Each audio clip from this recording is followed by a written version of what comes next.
Breaking news. New year వేడుకలపై ఆంక్షలు. తెలంగాణ హైదరాబాద్లో new year వేడుకలపై CP Srinivasa Reddy ఆంక్షలు విధించారు. అంటే కొన్ని రూల్స్ అండ్ రెగ్యులేషన్ పాటించాలంట.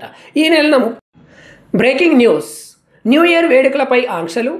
తెలంగాణ హైదరాబాద్లో న్యూ ఇయర్ వేడుకల నెల అంటే 31 డిసెంబర్ రాత్రి 1 గంట వరకు వేడుకలు చేసుకోవాలి.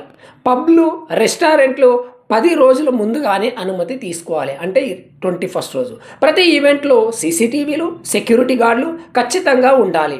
పబ్లలో డాన్సర్లతో కార్యక్రమాలపై నిషేధం ఉంటుంది. అంటే మొత్తానికే తీసేశారంట పబ్లో డాన్స్లు. కెపాసిటీకి మించి పాస్లు జారీ చేయొద్దంట. అనుమతి లేకుండా లిక్కర్ సరఫరా చేయరాదంటూ స్పష్టం చేశారు. ఇది బ్రేకింగ్ న్యూస్. Bye bye.